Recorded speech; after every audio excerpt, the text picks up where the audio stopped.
Hello guys, welcome back to my channel. जैसे आप लोगों को पता है, इस चैनल पे हम इंग्लिश लिटरेचर के रिलेटेड कंटेंट पढ़ते हैं एंड करंटली हम लिंग्विस्टिक्स कवर कर रहे हैं, जिसके रिगार्डिंग बहुत सारी वीडियोस मेरे चैनल पे ऑलरेडी अपलोड हो चुकी है। आई होप कि आप लोग वो देख रहे हो, उसके बाद ही यहाँ पे आ रहे हो। सो या विदाउट वेस्टिंग मच टाइम आज की वीडियो शुरू करते हैं। So air stream mechanism. अब as you listen this name air stream mechanism, आपको क्या समझ में आ रहा है? सी, साउंड प्रोडक्शन के लिए सबसे ज़्यादा इम्पॉर्टेंट जो चीज़ होती है दैट इज़ एयर। आपका जो भी साउंड या स्पीच आपके माउथ से प्रोड्यूस हो रहा है, उसके लिए one of the most important elements is air. Without air आप साउंड प्रोड्यूस नहीं कर सकते, ठीक है। साउंड प्रोडक्शन के लिए एयर का बहुत ज़रूरत होती है, एयर की बहुत ज़्यादा ज़रूरत होती है, राइट। सो अब यहाँ पे एयर स्ट्रीम मैकेनिज्म्स है, यानी कि 3 तरीके से एयर पास होती है हमारी बॉडी से, जिससे साउंड प्रोड्यूस होता है। तो आई होप कि आपने ऑर्गन्स ऑफ स्पीच वाली वीडियो मेरी देखी ली है, जो आई बटन में ऑलरेडी आ रही है, क्योंकि अगर आप वो वीडियो नहीं देखोगे तो आपको यहाँ पे कुछ समझ में नहीं आएगा, राइट। वो वीडियो में मैंने आपको हर एक पार्ट के बारे में बताया है जो हमें साउंड प्रोडक्शन में हेल्प करती है। सो आप वो वीडियो देख के ही ये स्टार्ट करो, तब आपको ये वीडियो समझने में आसानी होगी। तो सबसे पहले आपका पल्मोनिक एयर स्ट्रीम मैकेनिज्म। अब ये पल्मोनिक एयर स्ट्रीम मैकेनिज्म क्या है? Air is pushed out of the lungs through the trachea or the windpipe and into the vocal tract, where it is shaped by the articulators, tongue, teeth, lips, etc. to produce various sounds. तो air जो है सबसे पहले आपके lungs से निकलता है, उसके बाद वो पहुंचता है आपके विंड पाइप तक, एंड यहाँ पे जो वोकल ट्रैक्ट होता है, यहाँ पे उसे साउंड मिलता है, एंड फर्दर आर्टिकुलेटर्स के हेल्प से आपका जो स्पीच है वो प्रोड्यूस होती है, जो सिंपली मैंने ये सारा आपको ऑर्गन्स ऑफ स्पीच में बताया, राइट। और 2 तरीके से यहाँ पे साउंड्स प्रोड्यूस होती है। पहली होती है इग्रेसिव साउंड्स, सेकंड होती है इनग्रेसिव साउंड्स।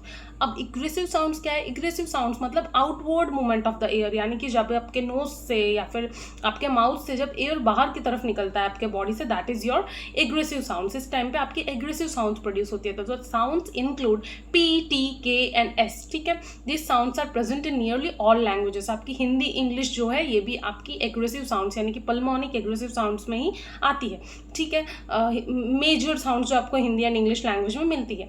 उसके बाद इनग्रेसिव साउंड्स क्या है? इनग्रेसिव साउंड्स मतलब इनवर्ड मूवमेंट ऑफ एयर, यानी कि एयर जब आप बॉडी में लेते हो through your mouth, through your nose, during the sound production या during the speech production. These sounds are rare in pulmonic air stream mechanism. These sounds are mostly used पैरालिंग्विस्टिकली। अब ये साउंड्स पैरालिंग्विस्टिकली यूज होती है। पैरालिंग्विस्टिकली का मतलब क्या है?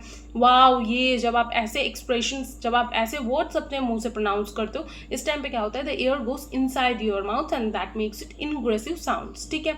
उसके बाद आपका आता है ग्लोटिक एयर स्ट्रीम मैकेनिज्म। अब ये ग्लोटस कहाँ पे प्रेजेंट होता है? This is present in your vocal folds, ठीक है। The glottic air stream mechanism involves the movement of air by the glottis, the space between the vocal cords, जो मैंने आपको ऑलरेडी अभी बताया। It can also be egressive और ingressive, producing types of consonants. तो ये एग्रेसिव भी हो सकता है, इनग्रेसिव भी हो सकता है। सेम पहले वाले की तरह यहाँ पे भी 2 डिविजन्स है। Here the glottis is closed, trapping air about it. So यहाँ पे ग्लोटिस के पास एयर ट्रैप होता है। The upward movement of the closed glottis increases pressure in the vocal tract, and when the articulators open, air is released and the ejective sounds are produced. तो ये पूरा mechanism यहाँ पे समझाया गया है कि क्या होता है। अपवर्ड मूवमेंट में एयर जो है ग्लोटिस के पास जाके ट्रैप होता है, जहाँ पे प्रेशर क्रिएट होता है, and when the articulators open, air is released. उसके बाद जब आर्टिकुलेटर्स ओपन होते हैं तो एयर रिलीज होता है and the ejective sounds are produced. अब ये साउंड्स क्या क्या है आपके?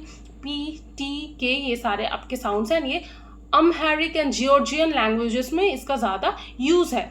उसके बाद you have your ingressive sounds. अब ये इनग्रेसिव साउंड्स क्या है? The vocal cords lower while the air above them is compressed. तो जो वोकल कॉर्ड्स है वो नीचे की तरफ आती है। कब? जब एयर जो होता है वो कॉम्प्रेस होता है, ठीक है। उसके आसपास का जो एयर होता है that is compressed when the articulators release. The inward flow of the air creates the implosive sound.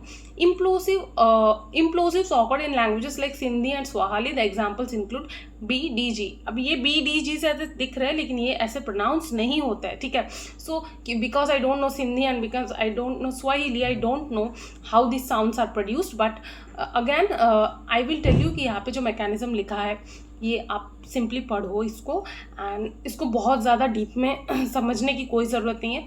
If you are master student, try to understand it जितना आप समझ सकते हो, और उस बेसिस पे थोड़ा सा जितना समझ में आ रहा है उस बेसिस पे इसको आपको रट्टाफिकेशन ही करना पड़ेगा, इसको और कुछ कर नहीं सकते आप। ऑर्गन्स ऑफ स्पीच कम से कम you can at least try to in case of organs of speech you can at least try to understand it, but this is not something, ये बहुत ज़्यादा इंटेंस बायोलॉजी यहाँ पे आ जाती है। So this is not for the English literature students, you can understand it. लेकिन हाँ, इफ़ इन मास्टर्स और UGC NET it is asked, बहुत बेसिक लेवल की क्वेश्चंस आती है यहाँ से, so you don't have to worry. But फिर भी मैं पूरा मैकेनिज्म समझा रही हूँ, बट आपको प्रेशर में नहीं आना है अगर आपको समझ में नहीं आ रहा है, राइट। यहाँ से हार्डली 2 नंबर या 4 नंबर के क्वेश्चन पूछे जाते हैं, again they are very important, but अपने आप को ओवर बर्डन मत करना अगर आपको ही समझ नहीं आ रहा है तो इट्स ओके, कुछ चीज़ें नहीं ही समझ में आ सकती है, and these are intense biology related concept. Again I am repeating this, तो आपको कुछ मतलब इसको लेके कोई टेंशन लेने की ज़रूरत नहीं है अगर समझ नहीं आ रहा है तो, right. But still I am trying my best to explain this to you. अच्छा, उसके बाद one more mechanism is left, that is your velaric air stream mechanism. अब ये विलारिक एयर स्ट्रीम मैकेनिज्म क्या होता है? ये बेसिकली आपका जो वेलम होता है उस पार्ट के बारे में बात किया जा रहा है। आपका जो रूफ ऑफ द माउथ है वो 3 पार्ट्स में डिवाइडेड है, ठीक है। एल्वियोलर रिज, और उसके बाद सेंटर का हार्ड पैलेट, एंड उसके बाद आपका आता है वेलम। और जो वेलम होता है उस वहाँ से जब एयर फ्लो का जो सिस्टम होता है, that is your called velaric airstream mechanism. The velaric airstream mechanism is used to produce click sounds found primarily in languages of South Africa such as Xhosa and Zulu. This mechanism only produces ingressive sounds, ठीक है। यहाँ पे सिर्फ इनग्रेसिव sounds ही है, यहाँ पे जो आपकी इग्रेसिव साउंड्स है वो नहीं है, सिर्फ इनग्रेसिव ही है। The back of the tongue forms a closure at the velum, the soft part of the roof of the mouth, and another closure is found further forward in the mouth. By lowering the body of the tongue, air is drawn into the mouth. When the forward closure is released, the result is a sharp click sound such as, ये तीनों जो है आपकी sound है, इसमें टुट टुट करके एक साउंड भी आता है, ठीक है। So again these are not the languages that we are familiar with, तो हमें ये समझ में नहीं आएगा। Again intense biology is involve in it, so you don't have to overburden yourself with these things. नहीं समझ आ रहा है, it is okay being an UGC net aspirant. और अगर आपको बीइंग एमए स्टूडेंट अगर ये समझ में नहीं आ रहा है, सो थोड़ा सा रट लो भाई, और कुछ नहीं कर सकते आप, ठीक है। रटो और काम चलाओ इससे, क्योंकि intense biology is involve. Again I am telling you, organs of speech is at least something जो आप टाइम लेके उसको समझ सकते हो, but this is very much intense biology is related in it. आपका दिमाग आप ज़्यादा लगाओगे तो खराब हो जाएगा, ठीक है। So yeah this was all that I wanted to share with you people in this video. And again I am telling you कि जो है ऑनेस्टली मैं आपको बताती हूँ, जितना जो भी मैंने अभी तक आपको पढ़ा है, मैंने कभी नहीं बोला है कि ये रट के चले जाना, ये छोड़ देना, but this is something that is you have to do this things in this case. क्या कर सकते हो आप? सो या थैंक यू।